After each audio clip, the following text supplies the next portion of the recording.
Dan jangan lupa untuk subscribe YouTube channel Metro TV News dan juga nyalakan notifikasinya.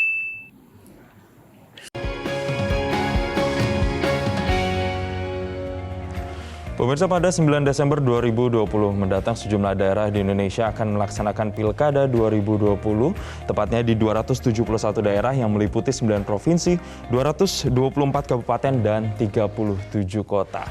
Namun di tengah situasi pandemi COVID-19 ini tentunya menimbulkan tantangan tersendiri selama pelaksanaan Pilkada 2020.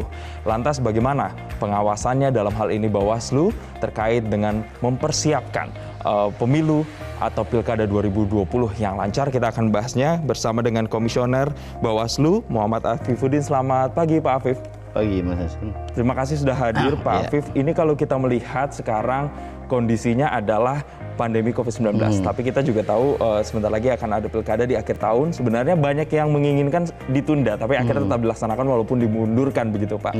Bagaimana Bawaslu melihat pelaksanaan Pilkada di tengah pandemi COVID-19 ini Pak? Ya, secara teknis pasti kita harus memahami bahwa Pilkada yang akan kita lakukan ini adalah Pilkada yang tidak biasa karena waktunya bersamaan di tengah pandemi coronavirus COVID-19 ini. Dan saya kira konsekuensi dari itu semua ada hal-hal yang harus diadaptasi. Yang paling mengemuka adalah adaptasi protokol kesehatan yang harus diterapkan pada satu sisi, yang itu membuat objek yang akan kita awasi juga bertambah. Misalnya, bagaimana dalam setiap proses yang ada perjumpaan fisik antara pemilih, penyelenggara, kita juga harus memastikan penyelenggara, pemilihnya juga menggunakan masker dan lain-lain sebagai bagian dari antisipasi merebaknya wabah ini. Dan tentu dalam konteks ini Bawaslu-nya, jajaran kita juga harus sudah menggunakan masker dan lain-lain yang memang semuanya sudah diatur, sudah disiapkan dan difasilitasi. Tantangannya bisa dari banyak hal.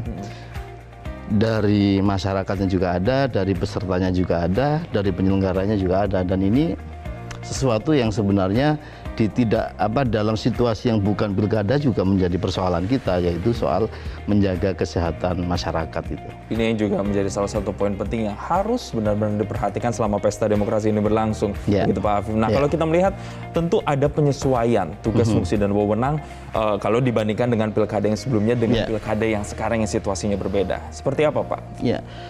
Penyesuaian itu akan mengikuti dengan teknis pelaksanaan yang dirumuskan oleh teman-teman KPU. Jadi kalau misalnya dalam proses-proses pendaftaran seperti kemarin pendaftaran bakal calon yang kemudian kita menemukan di 243 bakal calon yang ketika proses melakukan prosesi pendaftaran itu dengan mengerahkan massa, banyak orang. Itu jadi apa? Ya itu yang kita ikuti, karena tidak boleh banyak massa, harusnya itu juga tidak dilakukan oleh peserta. Ketika misalnya nanti kampanye itu kan diatur beberapa hal, misalnya batasan untuk rapat umum yang hanya 100 orang. Nah ini kita ikuti nantinya. Hanya persoalannya adalah bagaimana semua pihak juga berkontribusi untuk mematuhi kesepakatan, mematuhi aturan protokol kesehatan, dihubungkan dengan tahapan yang di situ akan menemukan pemilih dengan peserta, dengan tim dengan calon dan lain-lain. Kalau salah satunya kemudian tidak patuh, konsekuensi dan lain-lainnya ada di kita sendiri semuanya.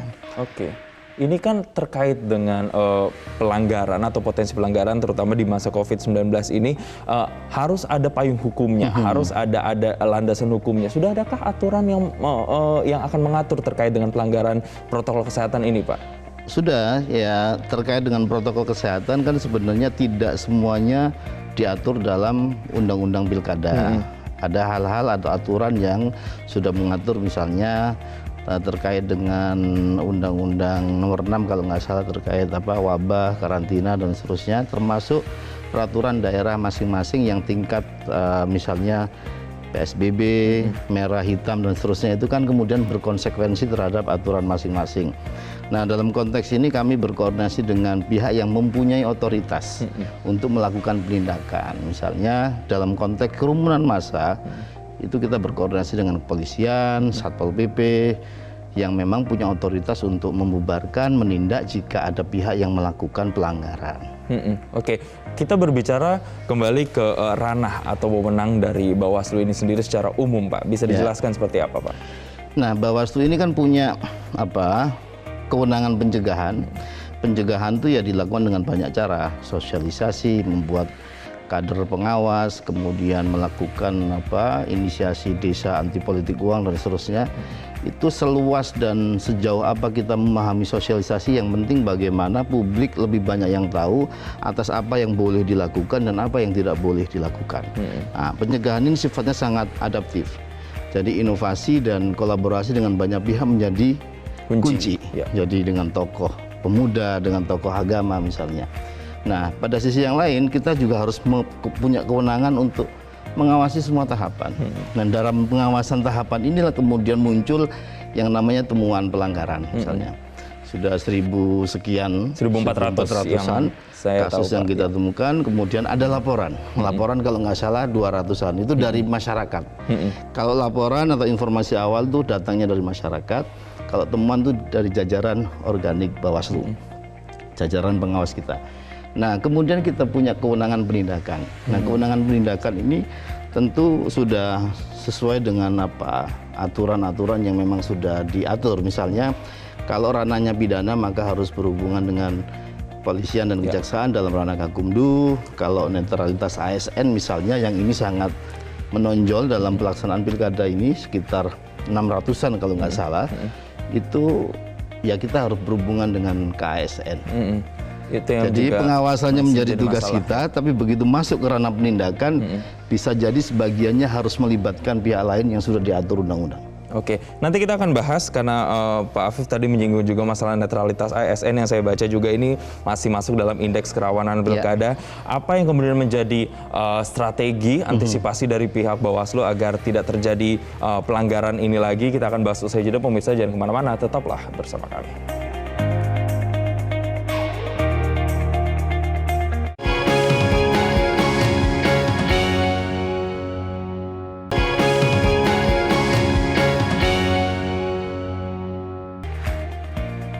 Terima kasih Anda masih bersama kami di Selamat Pagi Indonesia. Saya mau kembali lagi ke Pak Afif. Tadi kalau kita di segmen sebelumnya sudah sedikit menyinggung terkait dengan tantangan-tantangan atau potensi-potensi pelanggaran yang sebenarnya akan terjadi di pilkada. Kalau saya melihat di sini kan sebenarnya tantangan klasiknya adalah ada dua nih Pak.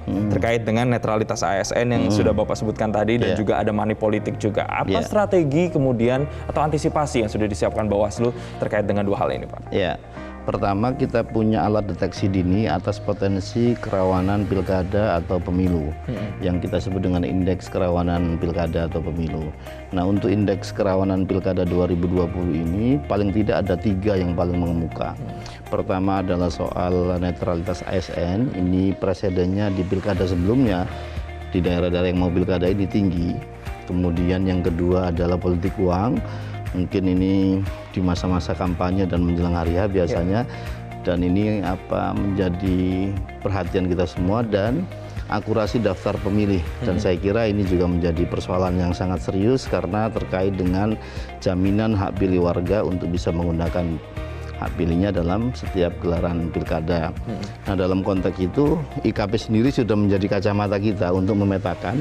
Kemudian dari situ kita memberi intervensi kebijakan. Misalnya daerah yang kita petakan merah, maka kita harus memberikan atensi lebih gitu, meskipun tidak mengurangi perhatian kita ke daerah-daerah yang katakanlah kerawanannya tidak tinggi. Nah, dalam konteks ini sejumlah inovasi misalnya untuk mengantisipasi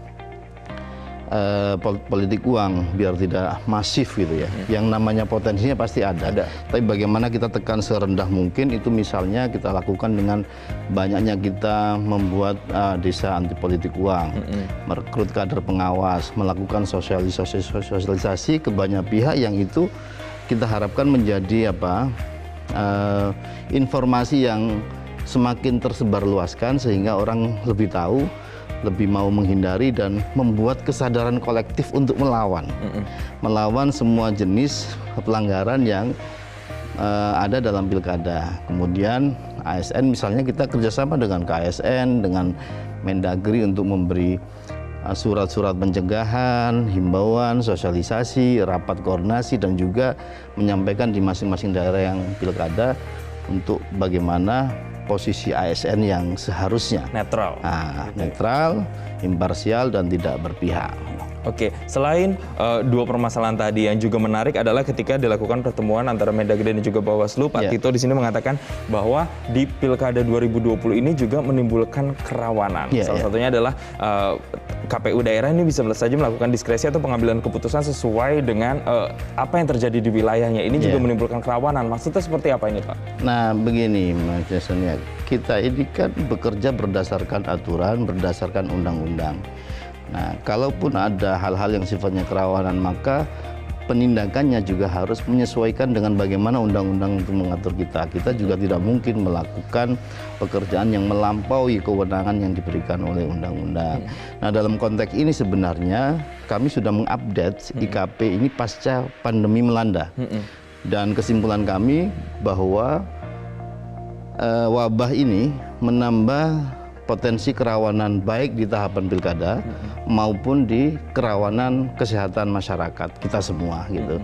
Jadi karena sebagian aktivitas pilkada ini meniscayakan pertemuan banyak orang yang itu kemudian diatur, ini pasti ada potensi-potensi penularan dan lain-lain yang dan kita harus antisipasi, dan IKP kita sudah merekomendasikan bahwa memang terjadinya wabah ini menambah potensi kerawanan dalam pelaksanaan pilkada.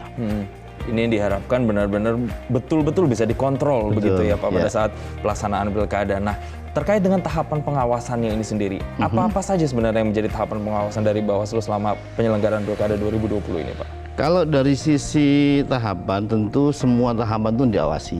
Tapi kalau dihubungkan dengan konteks potensi penularan, itu ada beberapa tahapannya. Maksudnya di situ ada kontak fisik banyak orang, pencocokan penelitian untuk DPT, kemudian verifikasi faktual dukungan untuk calon perseorangan, nanti kampanye, dan nanti juga di saat hari pencoblosan terutama. Itu kan tahapan yang membutuhkan perjumpaan fisik, orang datang ke TPS dan seterusnya. Nah, di tahapan-tahapan inilah yang kita harus memberikan perhatian lebih untuk kemudian kita antisipasi agar protokol kesehatan yang sudah dinormakan dalam baik PKPU maupun Perbawaslu terkait dengan pengawasannya itu kemudian bisa diterapkan. Nah, tentu kendali ini tidak hanya ada di penyelenggara, karena yang terlibat kan juga tidak hanya penyelenggara. Di situ ada peserta, di situ ada pemilih. Nah, kendali ini akan semakin baik kalau semuanya mengambil peran. Penyelenggaranya patuh terhadap protokol kesehatan, pesertanya patuh terhadap protokol kesehatan, pemilihnya patuh. Misalnya, kalau kita merefleksikan, kan tidak mungkin masyarakat kumpul sebanyak itu tidak diorganisir dalam konteks pelaksanaan pendaftaran calon kemarin. Gitu. Jadi ya peran-peran yang bisa diambil oleh peserta diambil, dilakukan. Yang diambil penyelenggara harus dilakukan. Pemilih juga demikian. Tapi tetap mengutamakan dan mengedepankan protokol kesehatan. Itu yang benar-benar menjadi kunci, karena ini situasinya mungkin berbeda begitu dengan pilkada-pilkada yang ada sebelumnya begitu Pak. Nanti saya akan tanya lebih detail lagi terkait dengan persiapannya sejauh ini seperti apa, lalu apa sebenarnya yang harus dilakukan oleh masyarakat ketika mengikuti tahapan pilkada di daerahnya ini, karena masih akan ada selain pendaftaran tadi di awal bulan ini, dan kemudian nanti akan ada tahapan lain seperti deklarasi, kampanye, sampai nanti pemilihan. Apa yang harus dilakukan kita akan bahas Pak Afif. Saya jeda, pemirsa jangan kemana-mana, kami kembali saat lagi.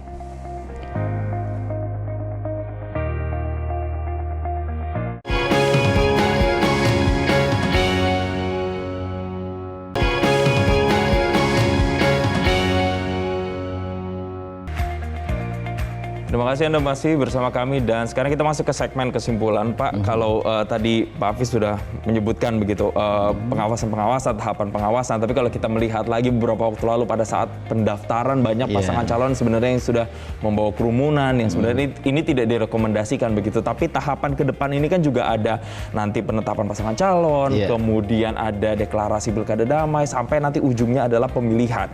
Ini yang melibatkan banyak sekali orang, banyak sekali masyarakat. Nah, ini persiapan yang dilakukan oleh Bawaslu sejauh ini seperti apa, Pak? Ya, pertama dalam konteks penindakan yang kemarin kita sudah koordinasikan dengan banyak pihak, polisian, Kemendagri, Polhukam dan seterusnya. Dan yang lebih penting adalah antisipasi untuk nanti di tahapan-tahapan yang tadi saya sampaikan mempertemukan banyak orang. Nah, selain dari sisi pencegahan kita berharap peran masing-masing dimaksimalkan, artinya peserta juga tidak memobilisir massa, mematuhi aturan protokol kesehatan, kemudian penyelenggaranya juga pasti sudah harus melakukan itu, dan juga pemilih juga dalam beraktivitas terkait dengan kegiatan pilkada, kampanye dan lain-lain, itu juga menggunakan protokol kesehatan. Kita juga kemarin sudah membahas dengan banyak pihak tersebut, polisian, TNI dan lain-lain, Polhukam, Mendagri, untuk bersinergi dalam satu gugus begitu bagaimana penindakannya. Persoalannya kan begini, kalaupun kita mau menindak, orang sudah berkumpul, ibaratnya jika ada wabah di situ ya sudah menyebar. Jadi yang harus kita pikirkan bagaimana situasi berkumpulnya orang, massa itu dihindari betul. Bukan sampai ke kejadian itu. Nah, kita berharap ada langkah bersama, tindakan bersama di lapangan ketika itu terjadi. Apakah dengan kepolisian langsung, dengan Satpol PP langsung, nah itu sedang dibahas banyak pihak, antar pihak, yang itu kita berharap menjadi sesuatu kesepakatan, aturan yang dipedomani oleh semua pihak, sehingga pelaksanaan tahapan besok benar-benar bisa mematuhi protokol kesehatan. Dan tentu ketaatan kita semua menjadi kunci. Ya tadi itu, pemilih, penyelenggara, dan peserta harus sama-sama mematuhi protokol kesehatan. Oke Pak, ini juga ramai di pemberitaan soal kampanye sebenarnya Pak. Karena kampanye ini kan biasanya yang paling banyak melibatkan orang, dan ada sebenarnya usulan untuk melakukan kampanye secara virtual. Apakah ini juga termasuk pembahasan yang sudah dilakukan oleh Bawaslu dan sejumlah stakeholder terkait, Pak? Iya, aturan kampanye sebenarnya karena perjumpaan fisik agak terbatas, mau tidak mau kampanye di udara menjadi salah satu pilihan, dan itu sudah terfasilitasi sebenarnya. Nah, kampanye yang sifatnya konvensional seperti saat pilkada belum terjadi wabah, ini diatur batasan-batasan jumlah orangnya. Nah, tentu kita berharap memang ruang yang menggantikan posisi kampanye manual konvensional itu adalah di ruang media sosial. Tentu gagasan-gagasan baik yang harus disampaikan, bukan malah melakukan ujaran kebencian, berita bohong, dan hal-hal negatif lain yang seringkali itu dikapitalisasi juga oleh apakah tim sukses, orang-orang yang tidak bertanggung jawab misalnya, untuk saling menyerang dalam tanda kutip calon masing-masing. Nah, tentu edukasi ini harus berjalan beriringan. Bagaimana pendewasaan politik kita, bagaimana cara kita melakukan transaksi gagasan. Nah, antara yang dipilih dengan yang memilih, ini kita atur sirkulasinya dimaksimalkan lewat media sosial, lewat mekanisme daring dan seterusnya, yang itu akan secara langsung menghindari kita dari perjumpaan-perjumpaan fisik yang mengancam nyawa ketularan gitu ya. itu. Oke, ini kalau kita melihat kan sebenarnya pandemi ini akan masih berlangsung sampai beberapa waktu ke depan. Dan banyak kemudian yang memprediksi juga pada saat nanti pemilihan Pilkada 2020 pada 9 Desember ini banyak pemilih yang akan menggunakan masker.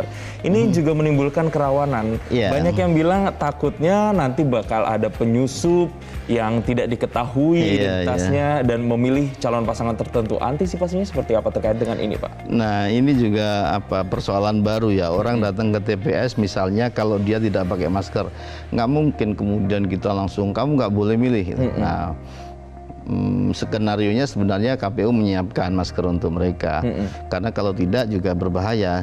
Kami memetakan ada potensi kerawanan baru. Misalnya biasanya dalam setiap perhelatan begini sekitar TPS ada tim sukses masing-masing calon.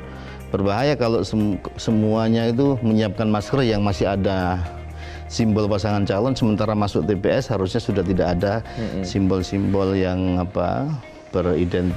identik dengan paslon, ya. Apalagi kalau ada hal-hal lain yang dibagi, tentu ini pelanggaran pemilu. Dan sisi yang lain, di jajaran penyelenggara di paling bawah itu harus punya kemampuan untuk mengidentifikasi. Tentu prasyarat-prasyarat yang bisa dicek itu harus dipastikan, karena semua juga menggunakan masker. Jangankan dalam situasi banyak, kadang kita ketemu 1-2 orang teman kita yang sedang pakai masker aja kita tidak mengenali gitu. Ya. Ini tantangan baru. Ya, selain masyarakatnya juga yang juga harus benar-benar diperhatikan adalah mereka nanti para petugas, misalnya ada di KPPS begitu, atau petugas TPS. Bagaimana mempersiapkan mereka supaya benar-benar aman, Pak? Protokol kesehatannya seperti apa? Ya harus diterapkan. Misalnya dalam beberapa simulasi yang dilakukan KPU, berapa kali dilakukan penyemprotan dan lain-lain, dan tentu ini dalam keinginan kita yang paling serius untuk tidak terjadi korban. Satu, kedua, kita juga tahu bahwa situasi di TPS ini kan lama, dari jam 7 sampai jam 1, belum menghitungnya. Sementara petugasnya itu saja, ada 1 orang dari Bawaslu, ada 7 orang penyelenggara di situ dan pemilih. Sementara ruang itu lama kan.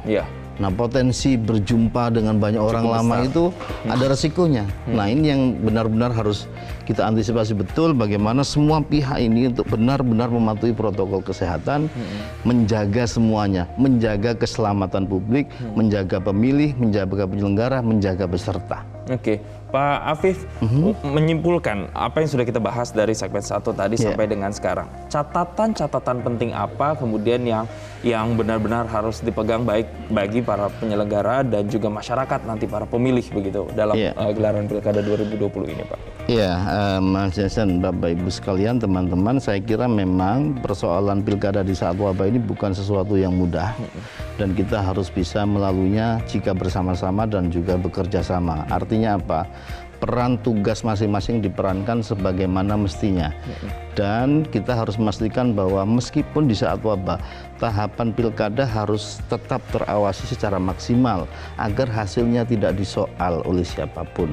Jadi kalau ada pelanggaran, kita cegah semaksimal mungkin. Kalau tetap dilanggar, kita lakukan penindakan sesuai dengan aturan. Nah, dalam konteks yang lain, kekhususan di saat wabah ini, adaptasi menyesuaikan dengan protokol kesehatan itu harga mati. Tidak boleh ditawar lagi, termasuk bagaimana kita diskusi sekarang menggunakan masker. Ini kan bagian dari menghindari sesuatu yang lebih buruk. Bagaimana wabah ini kita dorong untuk tidak malah membuat klaster baru gitu dalam helatan pilkada kita. Salah satu caranya, dan ini tidak bisa ditawar lagi, adalah mematuhi protokol kesehatan, sering pakai masker, cuci tangan, pakai hand sanitizer dan sejenisnya. Baik, terima kasih Pak Muhammad Afifuddin, Komisioner Bawaslu Republik Indonesia sudah hadir bersama kami. Semoga kita mendoakan agar proses demokrasi yang berjalan nanti di 270 daerah ini benar-benar bisa berjalan dengan lancar. Dan semoga tidak menimbulkan klaster yang begitu signifikan lagi terkait dengan COVID-19, dan benar-benar protokol kesehatan bisa diterapkan secara aman. Sekali lagi, terima kasih Pak Afif atas waktunya, dan pemirsa, bagi Anda jangan lupa untuk juga follow beberapa akun sosial media dari Bawaslu, mulai dari Facebook di Bawaslu RI, kemudian Twitter Bawaslu RI, Instagram @BawasluRI, serta YouTube Bawaslu RI. Jangan kemana-mana pemirsa, saat lagi Selamat Pagi Indonesia masih akan hadir dengan berbagai informasi untuk Anda. Tetaplah bersama kami. Terima kasih. Terima kasih.